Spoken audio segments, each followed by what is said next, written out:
ਸਤਿ ਸ਼੍ਰੀ ਅਕਾਲ ਜੀ। ਤੁਸੀਂ ਪ੍ਰਾਈਮ ਮਿਨਿਸਟਰ ਟੈਲੀਵਿਜ਼ਨ ਦੇਖ ਰਹੇ ਹੋ। ਦੋਸਤੋ, ਮੈਂ ਹਾਂ ਸਵਰਨ ਸਿੰਘ ਟਹਿਣਾ ਤੇ ਹਰ ਰੋਜ਼ ਦੀ ਤਰ੍ਹਾਂ ਹੀ ਪ੍ਰੋਗਰਾਮ ਖਬਰ ਦੀ ਖਬਰ ਲੈ ਕੇ ਹਾਜ਼ਰ ਹਾਂ। ਪਹਿਲੀ ਵੱਡੀ ਖਬਰ ਦੇ ਵੱਲ ਜਾਣ ਤੋਂ ਪਹਿਲਾਂ ਪੰਜਾਬ ਦੇ ਮੌਸਮ ਦੀ ਹਾਲ ਬਿਆਨੀ। ਲੰਘੇ ਕੱਲ੍ਹ ਪੰਜਾਬ ਦੇ ਵਿੱਚ ਮੌਸਮ ਠੀਕ ਰਿਹਾ, ਗਰਮੀ ਬਹੁਤੀ ਨਹੀਂ ਸੀ ਕਿਉਂਕਿ ਲੰਘੇ ਕੱਲ੍ਹ ਬਦਲਵਾਈ ਵੀ ਰਹੀ ਹੈ। ਹਾਲਾਂਕਿ ਜਦੋਂ ਮੀਂਹ ਪੈ ਹਟਦਾ ਧਰਤੀ ਦੇ ਵਿੱਚੋਂ ਭੜਾਸ ਨਿਕਲਦੀ ਆ, ਹੁਮਸ ਵਾਲਾ ਮਾਹੌਲ ਹੁੰਦਾ, ਜਿਹਦੇ ਕਰਕੇ ਗਰਮੀ ਦੁਪਹਿਰੋਂ ਬਾਅਦ ਮਹਿਸੂਸ ਹੋਈ ਹੈ। ਪਰ ਕੁਝ ਕੁ ਥਾਵਾਂ ਦੇ ਉੱਤੇ ਹਲਕੀਆਂ ਜਿਹੀਆਂ ਕਣੀਆਂ ਪਈਆਂ। ਬਹੁਤਾ ਭਰਵਾਂ ਮੀਂਹ ਪੰਜਾਬ ਦੇ ਕਿਸੇ ਵੀ ਕੋਨੇ ਦੇ ਵਿੱਚੋਂ ਪੈਣ ਦੀ ਖਬਰ ਪ੍ਰਾਪਤ ਨਹੀਂ ਹੋਈ।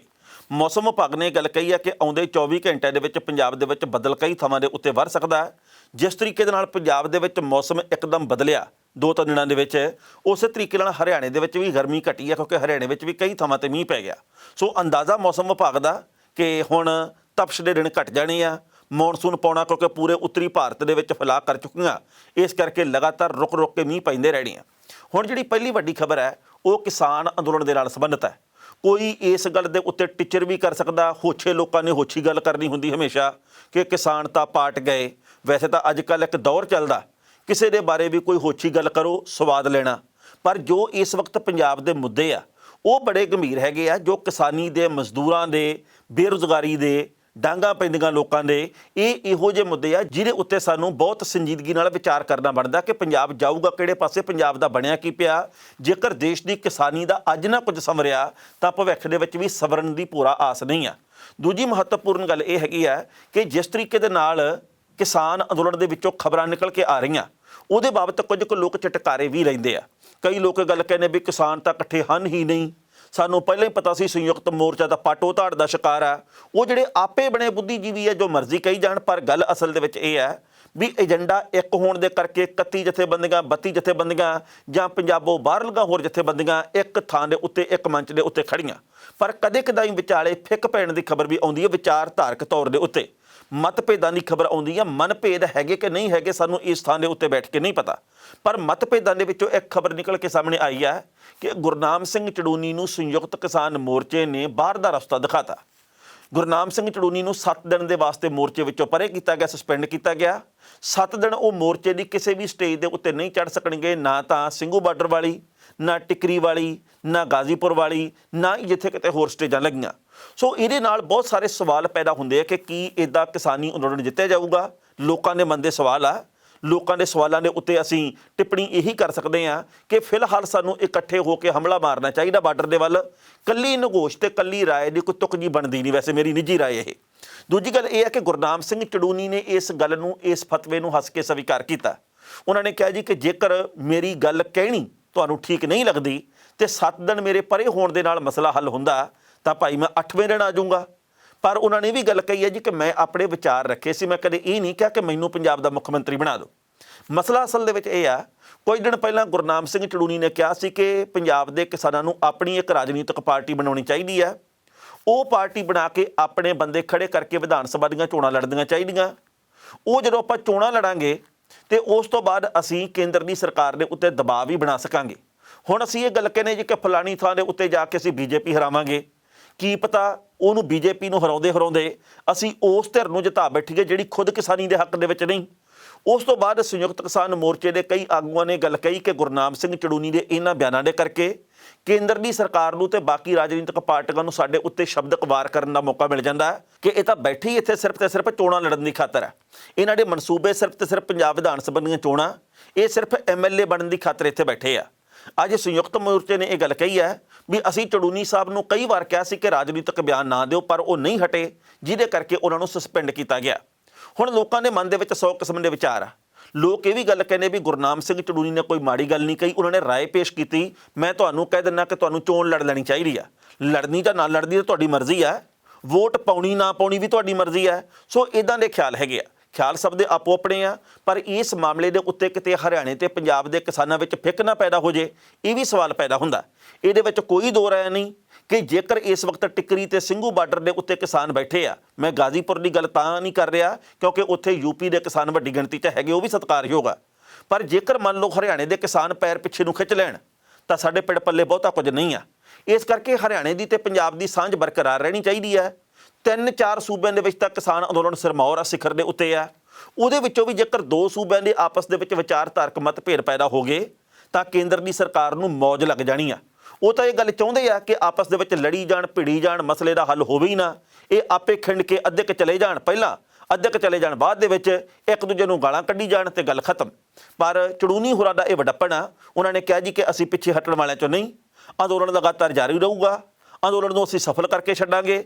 ਉਹਨਾਂ ਦੀ ਇਹ ਕਹਿਣੀ ਹੈ ਜਿਹੜੀ ਉਹ ਸੱਚੀ ਸਾਬਤ ਹੋਵੇ, ਇਹਦੀ ਅਸੀਂ ਕਾਮਨਾ ਕਰਦੇ ਹਾਂ। ਪਹਿਲਾਂ ਇਸ ਰਿਪੋਰਟ ਦਾ ਵੇਰਵਾ ਤੇ ਫਿਰ ਕਰਾਂਗੇ ਟਿੱਪਣੀ। ਕੇਂਦਰ ਸਰਕਾਰ ਦੇ ਵੱਲੋਂ ਪਾਸ ਕੀਤੇ ਗਏ ਖੇਤੀਬਾੜੀ ਕਾਨੂੰਨਾਂ ਦੇ ਵਿਰੋਧ ਦੇ ਵਿੱਚ ਦਿੱਲੀ ਦੀ ਸਰਹੱਦ ਦੇ ਉੱਤੇ ਕਿਸਾਨ ਅੰਦੋਲਨ 7.5 ਮਹੀਨੇ ਦੇ ਕਰੀਬ ਤੋਂ ਜਾਰੀ ਹੈ। ਸੰਯੁਕਤ ਕਿਸਾਨ ਮੋਰਚੇ ਨੇ ਲੰਘੇ ਕੱਲ੍ਹ ਪ੍ਰੈਸ ਕਾਨਫਰੰਸ ਕਰਨ ਤੋਂ ਬਾਅਦ ਗੁਰਨਾਮ ਸਿੰਘ ਚੜੂਨੀ ਨੂੰ ਕਿਸਾਨ ਮੋਰਚੇ ਤੋਂ 7 ਦਿਨ ਦੇ ਲਈ ਮੁਅੱਤਲ ਕਰ ਦਿੱਤਾ, ਜਿਸ ਤੋਂ ਬਾਅਦ ਚੜੂਨੀ ਦਾ ਵੱਡਾ ਬਿਆਨ ਸਾਹਮਣੇ ਆਇਆ। ਸੰਯੁਕਤ ਕਿਸਾਨ ਮੋਰਚੇ ਦੇ ਫੈਸਲੇ ਤੋਂ ਬਾਅਦ ਚੜੂਨੀ ਨੇ ਕਿਹਾ, ਮਿਸ਼ਨ ਪੰਜਾਬ ਦੀ ਮੇਰੀ ਵਿਚਾਰਧਾਰਾ ਨੂੰ ਦਬਾਉਣ ਦੀ ਕੋਸ਼ਿਸ਼ ਕੀਤੀ ਜਾ ਰਹੀ ਹੈ, ਪਰ ਮੈਂ ਇਸ ਵਿਚਾਰਧਾਰਾ ਦੇ ਉੱਤੇ ਦ੍ਰਿੜ ਹਾਂ। ਨਾਲ ਹੀ ਉਹਨਾਂ ਨੇ ਕਿਹਾ ਕਿ ਉਹ ਸੰਯੁਕਤ ਕਿਸਾਨ ਮੋਰਚੇ ਦੇ ਫੈਸਲੇ ਦਾ ਸਨਮਾਨ ਵੀ ਕਰਦੇ ਨੇ।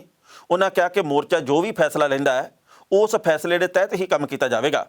ਦੱਸਣਾ ਬਣਦਾ ਕਿ ਬੁੱਧਵਾਰ ਨੂੰ ਸੰਯੁਕਤ ਕਿਸਾਨ ਮੋਰਚੇ ਦੀ ਮੀਟਿੰਗ ਤੋਂ ਬਾਅਦ ਫੈਸਲਾ ਕੀਤਾ ਗਿਆ ਕਿ ਚੜੂਨੀ ਨੂੰ 7 ਦਿਨ ਦੇ ਲਈ ਮੋਰਚੇ ਦੇ ਵਿੱਚੋਂ ਮੁਅੱਤਲ ਕੀਤਾ ਜਾਵੇ, ਕਿਉਂਕਿ ਗੁਰਨਾਮ ਸਿੰਘ ਚੜੂਨੀ ਲਗਾਤਾਰ ਰਾਜਨੀਤਿਕ ਬਿਆਨਬਾਜ਼ੀ ਕਰਦੇ ਨਜ਼ਰ ਆ ਰਹੇ ਨੇ। ਹਾਲਾਂਕਿ ਗੁਰਨਾਮ ਸਿੰਘ ਨੇ ਇਸ ਫੈਸਲੇ ਤੋਂ ਬਾਅਦ ਪ੍ਰਤੀਕਿਰਿਆ ਜ਼ਾਹਰ ਕਰਦਿਆਂ ਕਿਹਾ ਕਿ ਮੈਂ ਮਿਸ਼ਨ ਪੰਜਾਬ ਸੰਬੰਧੀ ਵਿਚਾਰਧਾਰਾ ਸਪਸ਼ਟ ਕੀਤੀ ਸੀ, ਨਾ ਕਿ ਮੈਂ ਕਿਸੇ ਕਿਸਮ ਦੀ ਦੁਵਿਧਾ ਪੈਦਾ ਕੀਤੀ ਹੈ। ਨਾਲ ਹੀ ਉਹਨਾਂ ਨੇ ਕਿਹਾ ਕਿ ਕਿਸਾਨ ਮੋਰਚਾ ਫੈਸਲਾ ਲੈ ਰਿਹਾ ਕਿ ਮਿਸ਼ਨ ਉੱਤਰ ਪ੍ਰਦੇਸ਼ ਚਲਾਇਆ ਜਾਵੇ, ਪਰ ਮੈਂ ਇਹ ਪੁੱਛਣਾ ਚਾਹੁੰਦਾ ਕਿ ਕੀ ਕਾਂਗਰਸ ਸਾਡੀ ਹਮਾਇਤ ਕਰੇਗੀ? ਕਾਂਗਰਸ ਸਾਡੀਆਂ ਮੰਗਾਂ ਨੂੰ ਪੂਰਾ ਕਰੇਗੀ? ਇਹ ਤਿੰਨੋਂ ਖੇਤੀਬਾੜੀ ਕਾਨੂੰਨ ਉਹ ਵਾਪਸ ਕਰੇਗੀ? ਕੀ ਕਾਂਗਰਸ MSP ਦੀ ਗਰੰਟੀ ਦੇਣ ਵਾਲਾ ਬਿੱਲ ਲੈ ਕੇ ਆਵੇਗੀ? ਇਹਨਾਂ ਗੱਲਾਂ ਦਾ ਜਵਾਬ ਕੋਈ ਵੀ ਨਹੀਂ ਦੇਵੇਗਾ। ਉਹਨਾਂ ਨੇ ਸਵਾਲ ਕੀਤਾ ਕਿ ਕੀ ਪੰਜਾਬ ਦੇ ਲੋਕ ਰਵਾਇਤੀ ਪਾਰਟੀਆਂ ਨੂੰ ਵੋਟ ਪਾਉਣਗੇ? ਨਾਲ ਹੀ ਉਹਨਾਂ ਕਿਹਾ ਕਿ ਸਰਕਾਰ ਨੂੰ ਇਹ ਨਹੀਂ ਮੰਨਣਾ ਚਾਹੀਦਾ ਕਿ ਗੁਰਨਾਮ ਸਿੰਘ ਚੜੂਨੀ ਕਿਸਾਨ ਅੰਦੋਲਨ ਤੋਂ ਬਾਹਰ ਹੋ ਜਾਣਗੇ ਤੇ ਅੰਦੋਲਨ ਨੂੰ ਤੋੜਿਆ ਜਾਵੇਗਾ। ਉਹਨਾਂ ਕਿਹਾ ਕਿ ਜੋ ਵੀ ਫੈਸਲਾ ਸੰਯੁਕਤ ਕਿਸਾਨ ਮੋਰਚਾ ਲਵੇਗਾ ਮੈਂ ਉਹਦਾ ਸਤਿਕਾਰ ਕਰਾਂਗਾ ਤੇ ਇਸ ਅੰਦੋਲਨ ਦੇ ਵਿੱਚ ਵਧੇਰੇ ਸਰਗਰਮੀ ਨਾਲ ਹਿੱਸਾ ਲਵਾਂਗਾ, ਕਿਉਂਕਿ ਅਸੀਂ ਉਹ ਹਾਂ ਜਿਨ੍ਹਾਂ ਦੇ ਉੱਤੇ ਸਭ ਤੋਂ ਵੱਧ ਕੇਸ ਦਰਜ ਹੋਏ ਨੇ ਤੇ ਅਸੀਂ ਪੁਲਿਸ ਦੀਆਂ ਡਾਂਗਾਂ ਤੇ ਪਾਣੀ ਦੀਆਂ ਬੁਛਾੜਾਂ ਦਾ ਕਈ ਵਾਰ ਸਾਹਮਣਾ ਕੀਤਾ। ਇਸ ਖਬਰ ਦੇ ਉੱਤੇ ਟਿੱਪਣੀ ਕਰਨ ਦੇ ਦੋਸਤੋ ਪਹਿਲੀ ਗੱਲ ਤਾਂ ਅਸੀਂ ਕਹਾਂਗੇ, ਗੁਰਨਾਮ ਸਿੰਘ ਚੜੂਨੀ ਆਪਣੀ ਥਾਂ ਦੇ ਉੱਤੇ ਆਪਣੀ ਵਿਚਾਰਧਾਰਕ ਤੌਰ ਦੇ ਉੱਤੇ ਸਹੀ ਹੋ ਸਕਦੇ ਆ, ਕਿਉਂਕਿ ਉਹਨਾਂ ਨੇ ਇਹ ਗੱਲ ਕਹੀ ਕਿ ਪੰਜਾਬ ਦੇ ਨੇਤਾਵਾਂ ਨੂੰ ਚੋਣ ਲੜਨੀ ਚਾਹੀਦੀ ਹੈ, ਕਿਸਾਨ ਨੇਤਾਵਾਂ ਨੂੰ, ਕਿਉਂਕਿ ਅਸੀਂ ਕਿੰਨੀ ਕੁ ਵਾਰ ਇਹ ਗੱਲ ਕਵਾਂਗੇ ਕਿ ਫਲਾਣਿਆਂ ਨੂੰ ਵੋਟ ਨਾ ਪਾਓ, ਫਲਾਣਿਆਂ ਨੂੰ ਮੂੰਹ ਨਾ ਲਾਓ। ਜੇ ਅਸੀਂ ਇਹ ਗੱਲ ਕਹੀਏ ਕਿ ਸਾਨੂੰ ਵੋਟ ਪਾਓ, ਤਾਂ ਜੇਕਰ ਭਾਰਤ ਦੇ ਵੱਖ-ਵੱਖ ਸੂਬਿਆਂ ਦੇ ਵਿੱਚ ਵਿਧਾਨ ਸਭਾਵਾਂ ਦੇ ਵਿੱਚ ਕਿਸਾਨ ਤੇ ਮਜ਼ਦੂਰ ਹੋਣ ਤਾਂ ਅੱਧੋ ਵੱਧ ਮਸਲੇ ਹੱਲ ਹੋ ਜਾਣ, ਕੇਂਦਰ ਦੀ ਸਰਕਾਰ ਦੇ ਉੱਤੇ ਦਬਾਅ ਬਣਿਆ ਰਹੇ। ਪਰ ਇਹ ਗੱਲ ਪੰਜਾਬ ਦੇ ਕਿਸਾਨ ਨੇਤਾਵਾਂ ਨੂੰ ਇਸ ਕਰਕੇ ਮਾਫਕ ਨਹੀਂ ਆਈ ਕਿਉਂਕਿ ਪੰਜਾਬ ਦੇ ਵਿੱਚੋਂ ਵੀ ਤੇ ਹਰਿਆਣੇ ਦੇ ਵਿੱਚੋਂ ਵੀ ਕਈ ਨੇਤਾਵਾਂ ਨੇ ਇਸ ਗੱਲ ਦਾ ਮੁੱਦਾ ਬਣਾ ਲਿਆ ਵੀ ਅਸੀਂ ਤਾਂ ਪਹਿਲਾਂ ਹੀ ਜਾਣਦੇ ਸੀ ਵੀ ਕਰੋੜਾਂ ਰੁਪਈਆ ਲੋਕਾਂ ਦਾ ਲਵਾ ਕੇ ਇਹ ਸਿਰਫ ਤੇ ਸਿਰਫ ਰਾਜਨੀਤਿਕ ਮਨਸੂਬੇ ਪੂਰੇ ਕਰਨ ਲਈ ਬੈਠੇ ਆ। ਇਹ ਤਾਂ ਸਿਰਫ ਤੇ ਸਿਰਫ ਆਪਣਾ ਜੁਗਾੜ ਲਾਉਣ ਦੇ ਲਈ ਬੈਠੇ ਆ। ਇਹ ਤਾਂ ਸਿਰਫ ਤੇ ਸਿਰਫ ਚੋਣ ਲੜਨ ਵਾਸਤੇ ਬੈਠੇ ਆ। ਇਹ ਰਾਜਸੀ ਮਨਸੂਬਿਆਂ ਤਹਿਤ ਬੈਠੇ ਹੋਏ ਲੋਕ ਆ। ਇਹਨਾਂ ਦਾ ਖੇਤੀਬਾੜੀ ਦੇ ਨਾਲ ਕੋਈ ਸੰਬੰਧ ਨਹੀਂ ਆ। ਇਹ ਕਾਨੂੰਨਾਂ ਦੇ ਖਿਲਾਫ ਨਹੀਂ ਆ। ਇਹ ਤਾਂ ਰਾਜਨੀਤਿਕ ਪਾਰਟੀਆਂ ਨੂੰ ਸੱਟ ਮਾਰਨ ਵਾਸਤੇ ਬੈਠੇ ਆ। ਇਹ ਗੱਲ ਮਨੋਹਰ ਲਾਲ ਖੱਟੜ ਨੇ ਵੀ ਬਹੁਤ ਵਾਰ ਕਹੀ, ਇਹ ਗੱਲ ਹਰਜੀਤ ਗਰੇਵਾਲ ਨੇ ਵੀ ਕਹੀ ਤੇ ਇਸ ਤੋਂ ਇਲਾਵਾ ਕਈ ਹੋਰਨਾਂ ਨੇ ਵੀ ਕਹੀ। ਉਸ ਤੋਂ ਬਾਅਦ ਪੰਜਾਬ ਦੇ ਕਿਸਾਨ ਨੇਤਾਵਾਂ ਨੇ ਕਿਹਾ ਵੀ ਚੜੂਨੀ ਸਾਹਿਬ ਦੇ ਇਸ ਬਿਆਨ ਦੇ ਨਾਲ ਅਸੀਂ ਸਹਿਮਤ ਨਹੀਂ। ਇਹ ਉਹਨਾਂ ਦੀ ਆਪਣੀ ਨਿੱਜੀ ਵਿਚਾਰਧਾਰਾ, ਇਹ ਸਾਡੀ ਸੰਯੁਕਤ ਮੋਰਚੇ ਦੀ ਗੱਲ ਨਹੀਂ ਆ, ਇਹ ਕੋਈ ਸਾਡੀ ਸਾਂਝੀ ਗੱਲ ਨਹੀਂ ਆ।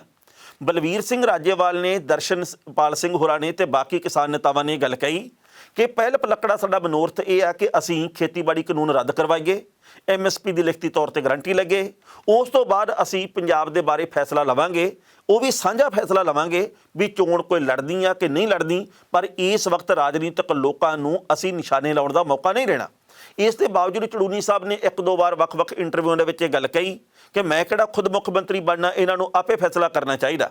ਸੋ ਇਸ ਗੱਲ ਕਰਕੇ ਉਹਨਾਂ ਨੂੰ ਬਾਹਰ ਦਾ ਰਸਤਾ ਦਿਖਾਇਆ ਗਿਆ।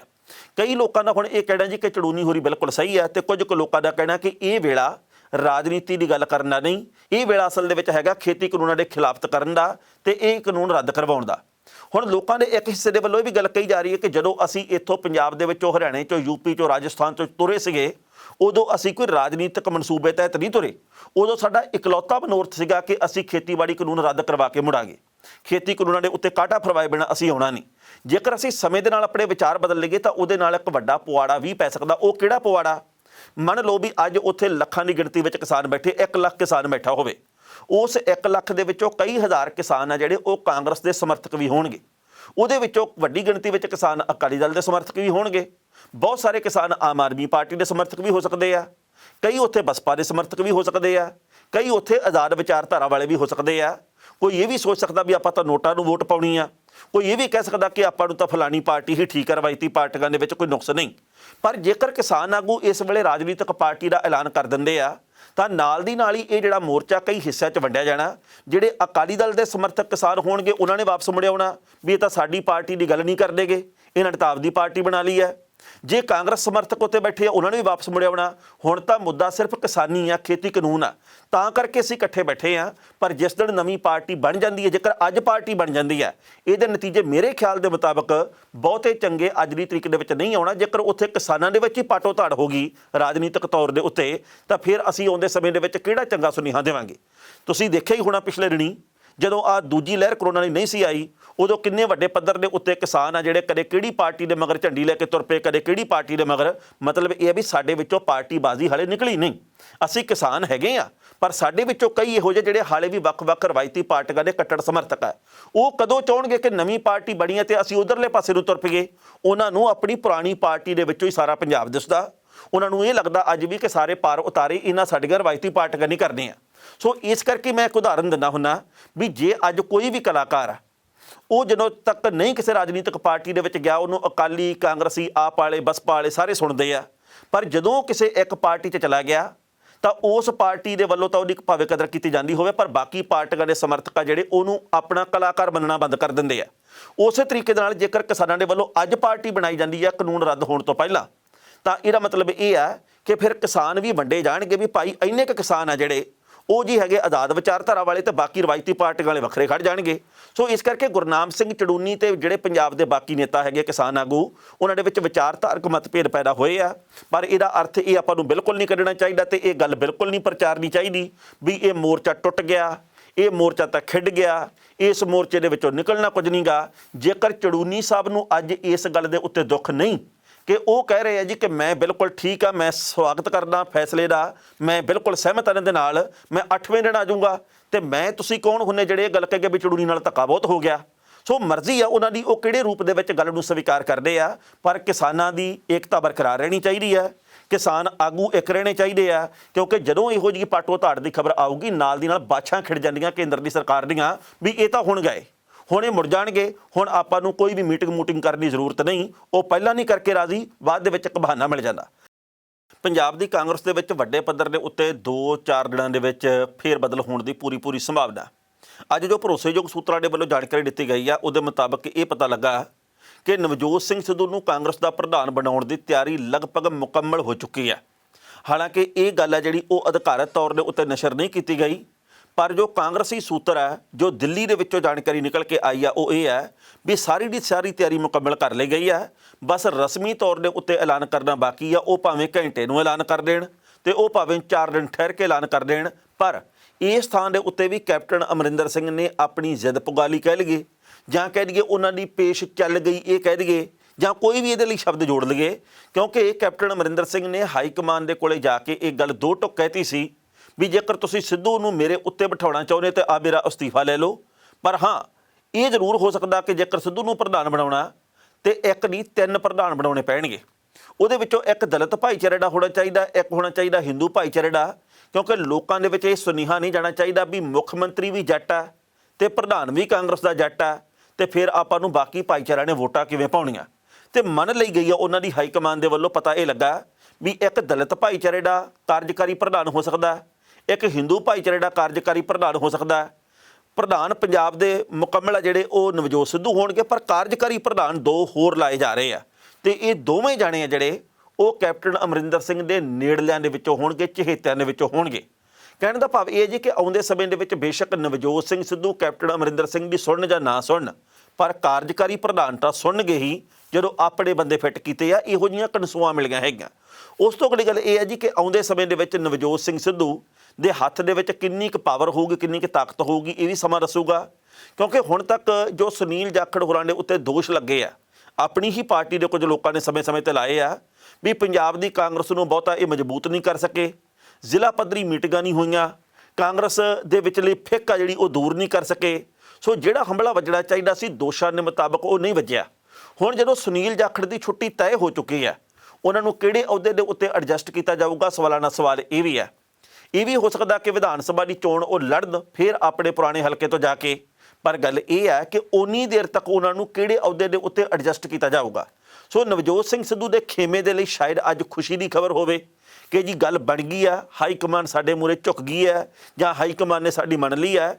ਪਰ ਆਉਂਦੇ ਸਮੇਂ ਦੇ ਵਿੱਚ ਕੀ ਪੰਜਾਬ ਪ੍ਰਦੇਸ਼ ਕਾਂਗਰਸ ਕਮੇਟੀ ਦੇ ਵਿੱਚ ਸਾਰਾ ਕੁਝ ਠੀਕ ਰਹੂਗਾ? ਇੱਕ ਹੋਰ ਗੱਲ ਹੈ, ਪਹਿਲਾਂ ਕਾਂਗਰਸ ਦੇ ਵਿੱਚ ਰੱਦੋ ਬਦਲ, ਉਸ ਤੋਂ ਕੁਝ ਦਿਨਾਂ ਬਾਅਦ ਕਹਿੰਦੇ ਆ ਕਿ ਮੰਤਰੀ ਮੰਡਲ ਦੇ ਵਿੱਚ ਵੀ ਰੱਦੋ ਬਦਲ ਹੋਣਾ, ਕਈਆਂ ਦੀ ਛੁੱਟੀ ਹੋਣ ਦੀ ਸੰਭਾਵਨਾ, ਕਈਆਂ ਦੇ ਮਹਿਕਮੇ ਬਦਲਣੇ ਆ, ਕਈ ਨਵੇਂ ਚਿਹਰਿਆਂ ਨੂੰ ਮੌਕਾ ਮਿਲਣ ਦੀ ਆਸ ਹੈ। ਪਹਿਲਾਂ ਇਸ ਰਿਪੋਰਟ ਦਾ ਵੇਰਵਾ ਤੇ ਫਿਰ ਕਰਾਂਗੇ ਟਿੱਪਣੀ। ਕਾਂਗਰਸ ਹਾਈਕਮਾਨ ਨੇ ਪੰਜਾਬ ਕਾਂਗਰਸ ਦੇ ਨਵੇਂ ਪ੍ਰਧਾਨ ਦੇ ਲਈ ਨਵਜੋਤ ਸਿੱਧੂ ਦਾ ਨਾਂ ਲਗਭਗ ਫਾਈਨਲ ਕਰ ਰਿਹਾ। ਇਹਨੂੰ ਲੈ ਕੇ ਐਲਾਨ ਰਸਮੀ ਤੌਰ ਦੇ ਉੱਤੇ ਨਹੀਂ ਹੋਇਆ, ਪਰ ਸਿੱਧੂ ਕੈਂਪ ਨੇ ਆਪਣੇ ਨੇੜਲੇ ਲੋਕਾਂ ਨੂੰ ਤਿਆਰੀਆਂ ਸ਼ੁਰੂ ਕਰਨ ਵਾਸਤੇ ਕਹਿ ਦਿੱਤਾ। ਦੱਸਿਆ ਜਾ ਰਿਹਾ ਕਿ ਰਾਹੁਲ ਗਾਂਧੀ ਦੀ ਪ੍ਰਧਾਨਗੀ ਦੇ ਵਿੱਚ ਹੋਈ ਮੀਟਿੰਗ ਦੇ ਵਿੱਚ ਸਿੱਧੂ ਨੂੰ ਪ੍ਰਧਾਨ ਬਣਾਉਣ ਦਾ ਫੈਸਲਾ ਕੀਤਾ ਗਿਆ। ਪਾਰਟੀ ਹਾਈਕਮਾਨ ਐਲਾਨ ਕਰਨ ਤੋਂ ਪਹਿਲਾਂ ਅੰਦਰੂਨੀ ਪ੍ਰਤੀਕਿਰਿਆਵਾਂ ਦੇ ਉੱਤੇ ਚਰਚਾ ਲੈਣੀ ਚਾਹੁੰਦੀ ਹੈ। ਫਿਰ ਵੀ ਸਿੱਧੂ ਦੇ ਸਮਰਥਕਾਂ ਨੇ ਸੋਸ਼ਲ ਮੀਡੀਆ ਦੇ ਉੱਤੇ ਸਿੱਧੂ ਦੇ ਪ੍ਰਧਾਨ ਬਣਨ ਨੂੰ ਲੈ ਕੇ ਪੋਸਟਾਂ ਪਾਉਣੀਆਂ ਸ਼ੁਰੂ ਕਰ ਦਿੱਤੀਆਂ ਨੇ। ਜਾਣਕਾਰੀ ਮੁਤਾਬਕ ਸਿੱਧੂ ਨੂੰ ਸੂਬਾ ਪ੍ਰਧਾਨ ਦੀ ਕਮਾਨ ਸੌਂਪ ਕੇ ਇੱਕ ਹਿੰਦੂ ਤੇ ਇੱਕ ਦਲਿਤ ਨੇਤਾ ਨੂੰ ਕਾਰਜਕਾਰੀ ਪ੍ਰਧਾਨ ਬਣਾਇਆ ਜਾ ਰਿਹਾ, ਤਾਂ ਜੋ ਹਿੰਦੂ ਤੇ ਦਲਿਤ ਭਾਈਚਾਰੇ ਵੀ ਹਾਂ ਪੱਖੀ ਸੰਦੇਸ਼ ਜਾਵੇ ਕਿ ਕਾਂਗਰਸ ਨੇ ਉਹਨਾਂ ਨੂੰ ਨਜ਼ਰਅੰਦਾਜ਼ ਨਹੀਂ ਕੀਤਾ। ਇਹ ਫਾਰਮੂਲਾ ਹਾਈਕਮਾਨ ਨੇ ਮੁੱਖ ਮੰਤਰੀ ਕੈਪਟਨ ਅਮਰਿੰਦਰ ਸਿੰਘ ਦੀਆਂ ਪ੍ਰਤੀਕਿਰਿਆਵਾਂ ਤੋਂ ਬਾਅਦ ਲਿਆ। ਹੁਣ ਤੱਕ ਕੈਪਟਨ ਦਾ ਸਟੈਂਡ ਸੀ ਕਿ ਸੂਬੇ ਦੇ ਦੋ ਮੁੱਖ ਅਹੁਦਿਆਂ ਮੁੱਖ ਮੰਤਰੀ ਤੇ ਸੂਬਾ ਪ੍ਰਧਾਨ ਦੀ ਸੀਟ ਦੇ ਉੱਤੇ ਜੱਟ ਭਾਈਚਾਰੇ ਨੂੰ ਹੀ ਅਗਵਾਈ ਦਿੱਤੀ ਜਾਂਦੀ ਹੈ, ਤਾਂ ਹਿੰਦੂ ਤੇ ਦਲਿਤ ਭਾਈਚਾਰਾ ਪਾਰਟੀ ਤੋਂ ਪੈਰ ਪਿੱਛੇ ਖਿੱਚ ਸਕਦਾ ਹੈ।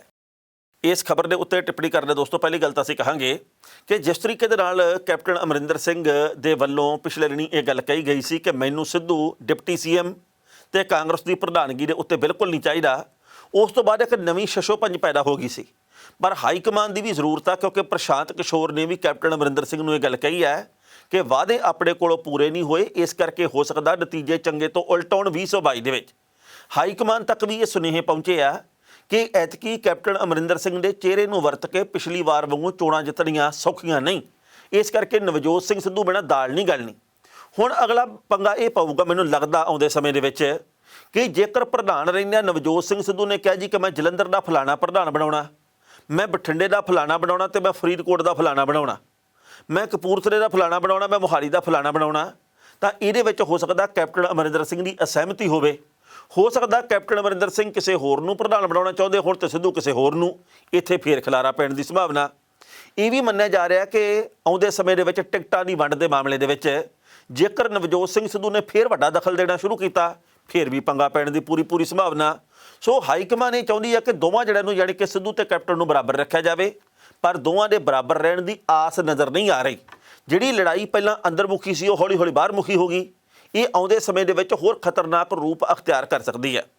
ਉਸ ਤੋਂ ਅਗਲੀ ਗੱਲ ਮਹੱਤਵਪੂਰਨ ਇਹ ਹੈਗੀ ਹੈ ਇਸ ਵੇਲੇ ਕਿ ਪਿਛਲੇ ਦਿਨੀ ਭਗਵੰਤ ਮਾਨ ਨੇ ਇਹ ਗੱਲ ਕਹੀ ਸੀ ਕਿ ਕੈਪਟਨ ਅਮਰਿੰਦਰ ਸਿੰਘ ਦੀ ਪਾਰਟੀ ਨੇ ਸਰਕਾਰ ਨੇ ਪਿਛਲੀ ਸਰਕਾਰ ਦੇ ਮੌਕੇ ਕੀਤੇ ਗਏ ਬਿਜਲੀ ਕੰਪਨੀਆਂ ਦੇ ਨਾਲ ਸਮਝੌਤੇ ਕਾਹਦੇ ਰੱਦ ਕਰਨੇ ਆ, ਜਦੋਂ ਇਹਨਾਂ ਨੂੰ ਕਰੋੜਾਂ ਰੁਪਏ ਦੀ ਫੰਡਿੰਗ ਹੋਈ ਆ, ਫੰਡ ਦੇ ਤੌਰ ਦੇ ਉੱਤੇ ਚੈੱਕ ਮਿਲੇ ਆ। ਪਰ ਕੈਪਟਨ ਅਮਰਿੰਦਰ ਸਿੰਘ ਨੇ ਇਸ ਮਾਮਲੇ ਤੇ ਸਫਾਈ ਦਿੱਤੀ ਹੈ। ਉਹ ਕਹਿੰਦੇ ਵੀ ਕੁੱਲ ਹਿੰਦ ਕਾਂਗਰਸ ਕਮੇਟੀ ਨੂੰ ਚੈੱਕ ਗਏ ਆ, ਉਹਨਾਂ ਨੂੰ ਫੰਡਿੰਗ ਹੋਈ ਆ। ਇਹ ਫੰਡ ਵੱਖ-ਵੱਖ ਵੱਡੀਆਂ ਕੰਪਨੀਆਂ ਸਾਰੀਆਂ ਪਾਰਟੀਆਂ ਨੂੰ ਦਿੰਦੀਆਂ, ਪਰ ਪੰਜਾਬ ਪ੍ਰਦੇਸ਼ ਕਾਂਗਰਸ ਕਮੇਟੀ ਨੇ ਕੋਈ ਪੈਸਾ ਨਹੀਂ ਲਿਆ।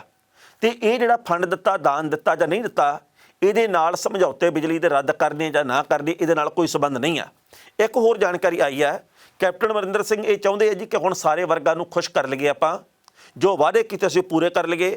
590 ਕਰੋੜ ਰੁਪਏ ਦੇ ਚੈੱਕ ਆ ਜਿਹੜੇ ਪ੍ਰਤੀ ਵਿਅਕਤੀ 20,000 ਰੁਪਏ ਦੇ ਹਿਸਾਬ ਦੇ ਨਾਲ ਜਿਹੜੇ ਬੇਜ਼ਮੀਨੇ ਕਿਸਾਨ ਅਤੇ ਮਜ਼ਦੂਰ ਉਹਨਾਂ ਨੂੰ ਦੇਣ ਦੀ ਤਿਆਰੀ ਕੀਤੀ ਗਈ ਹੈ। ਸ਼ਾਇਦ 20 ਜੁਲਾਈ ਦੇ ਨੇੜੇ ਤੇੜੇ ਇਹ ਚੈੱਕ ਵੰਡ ਦਿੱਤੇ ਜਾਣ ਜਾਂ ਵੰਡਣ ਦਾ ਸਿਲਸਿਲਾ ਸ਼ੁਰੂ ਕੀਤਾ ਜਾਊਗਾ।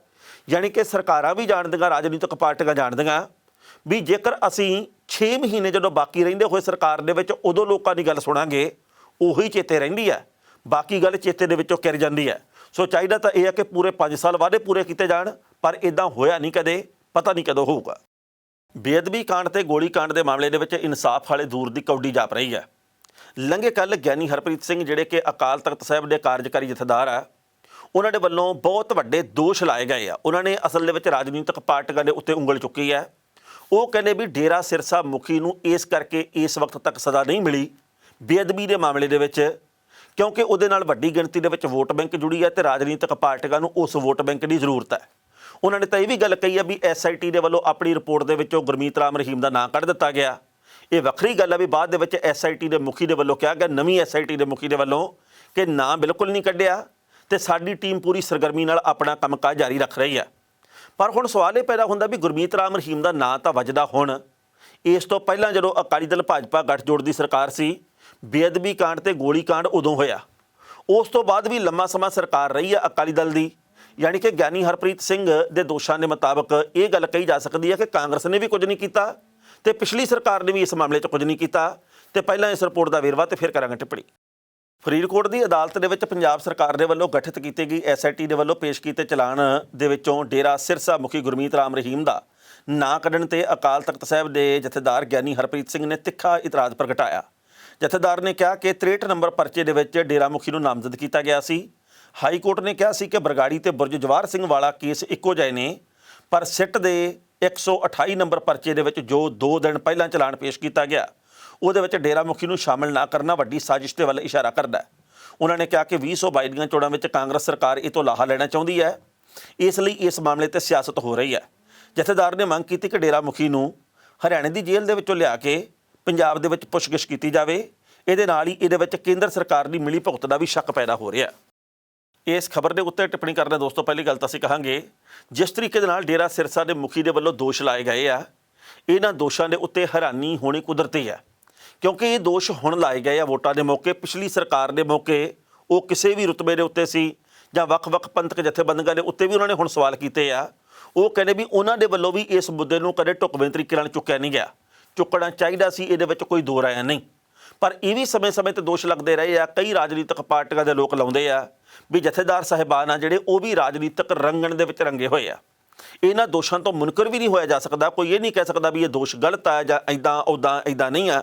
ਪਰ ਲੋਕਾਂ ਦਾ ਕੀ ਕਸੂਰ ਆ? ਸਵਾਲ ਸਭ ਤੋਂ ਵੱਡਾ ਇਹ ਆ, ਲੋਕਾਂ ਨੂੰ ਇਹ ਗੱਲ ਕਹੀ ਗਈ ਸੀ ਕਿ ਅਸੀਂ ਇਨਸਾਫ ਦੇਵਾਂਗੇ, ਵੇਲੇ ਸਿਰ ਇਨਸਾਫ ਦੇਵਾਂਗੇ, ਦੋਸ਼ੀ ਸਿੱਖਾਂ ਦੇ ਪਿੱਛੇ ਜਾਣਗੇ, ਜਿਨ੍ਹਾਂ ਨੇ ਬੇਅਦਬੀ ਕੀਤੀ ਆ, ਗੋਲੀ ਕਾਂਡ ਦੇ ਦੋਸ਼ੀ ਆ ਜਿਹੜੇ, ਉਹ ਸਿੱਖਾਂ ਦੇ ਪਿੱਛੇ ਕਰ ਦਿਆਂਗੇ। ਪਰ ਹੋਇਆ ਕੱਖ ਵੀ ਨਹੀਂ ਇਸ ਮਾਮਲੇ ਦੇ ਉੱਤੇ। ਆਸ ਇਸ ਗੱਲ ਦੇ ਉੱਤੇ ਵੀ ਹੈ ਕਿ ਜੀ ਆਉਂਦੇ ਕੁਝ ਕੁ ਮਹੀਨਿਆਂ ਦੇ ਵਿੱਚ ਸਰਕਾਰ ਆ ਜਿਹੜੀ ਵਰਤਮਾਨ, ਉਹ ਇਸ ਮਾਮਲੇ ਦੇ ਉੱਤੇ ਸ਼ਾਇਦ ਕੋਈ ਨਾ ਕੋਈ ਵੱਡਾ ਐਕਸ਼ਨ ਲੈਣ ਦੀ ਗੱਲ ਦੱਸੇ ਕਿ ਦੇਖੋ ਜੀ ਇਸ ਤਾਂ ਆਹ ਕਰਤਾ। ਉਹ ਵੀ ਉਸ ਵਕਤ ਹੋ ਸਕਦਾ ਰਾਜਨੀਤੀ ਤੋਂ ਪ੍ਰੇਰਿਤ ਗੱਲ ਹੋਵੇ। ਇਹ ਲੋਕਾਂ ਦੇ ਵੱਡੇ ਹਿੱਸੇ ਦੇ ਮਨ ਦੇ ਵਿੱਚ ਪੈਦਾ ਹੋਇਆ ਸ਼ੰਕਾ। ਸੋ ਵਕਤ ਦੱਸੂਗਾ ਇਸ ਮਾਮਲੇ ਤੇ ਕੀ ਬਣਦਾ। ਪਰ ਗਿਆਨੀ ਹਰਪ੍ਰੀਤ ਸਿੰਘ ਹੋਰਾਂ ਦੇ ਵੱਲੋਂ ਜਿਸ ਤਰੀਕੇ ਦੇ ਨਾਲ ਸਵਾਲ ਖੜੇ ਕੀਤੇ ਗਏ ਆ, ਸਵਾਲ ਆਪਣੀ ਥਾਂ ਦੇ ਉੱਤੇ ਵਾਜਬ ਆ, ਪਰ ਉਹਨਾਂ ਨੂੰ ਇਹ ਵੀ ਗੱਲ ਕਹਿਣੀ ਚਾਹੀਦੀ ਹੈ ਕਿ ਸਾਰੀਆਂ ਹੀ ਰਾਜਨੀਤਿਕ ਪਾਰਟੀਆਂ ਵੱਖ-ਵੱਖ ਡੇਰਿਆਂ ਤੋਂ ਜਾ ਕੇ ਵੋਟਾਂ ਮੰਗਦੀਆਂ। ਇਹ ਸਾਰੀਆਂ ਹੀ ਪਾਰਟੀਆਂ ਦਾ ਬਾਈਕਾਟ ਹੋਣਾ ਚਾਹੀਦਾ ਤੇ ਇਹਨਾਂ ਸਾਰੀਆਂ ਪਾਰਟੀਆਂ ਨੂੰ ਹੀ ਰੋਕਣਾ ਚਾਹੀਦਾ, ਕਿਉਂਕਿ ਕੋਈ ਕਿਸੇ ਡੇਰੇ ਤੇ ਜਾਂਦਾ, ਕੋਈ ਕਿਸੇ ਡੇਰੇ ਤੇ ਜਾਂਦਾ, ਅੱਜ ਫਲਾਣੇ ਡੇਰੇ ਤੇ ਹੋ ਗਿਆ, ਅੱਜ ਫਲਾਣੇ ਡੇਰੇ ਤੇ ਹੋ ਗਿਆ, ਇਹੋ ਜਿਹੀਆਂ ਖਬਰਾਂ ਆਉਂਦੀਆਂ। ਸੋ ਬਾਕੀ ਵਕਤ ਦੱਸੂਗਾ ਕਿ ਪੰਜਾਬ ਦੀ ਰਾਜਨੀਤੀ ਆਉਂਦੇ ਸਮੇਂ ਦੇ ਵਿੱਚ ਕਿਹੜੀ ਕਰਵਟ ਲੈਂਦੀ ਹੈ। ਖਬਰਾਂ ਦੋਸਤੋ ਕਈ ਹੋਰ ਵੀ ਸਨ, ਪਰ ਜੋ ਵਕਤ ਦੀ ਘਾਟੇ ਰੋਕਣ ਦਾ ਇਸ਼ਾਰਾ ਕਰ ਰਹੀ ਹੈ। ਕੱਲ੍ਹ ਨੂੰ ਇਸੇ ਵੇਲੇ ਖਬਰ ਦੀ ਖਬਰ ਲੈ ਕੇ ਫਿਰ ਹਾਜ਼ਰ ਹੋਵਾਂਗੇ। ਉਦੋਂ ਤੱਕ ਲਈ ਆਗਿਆ ਦਿਓ। ਬਹੁਤ ਬਹੁਤ ਮਿਹਰਬਾਨੀ।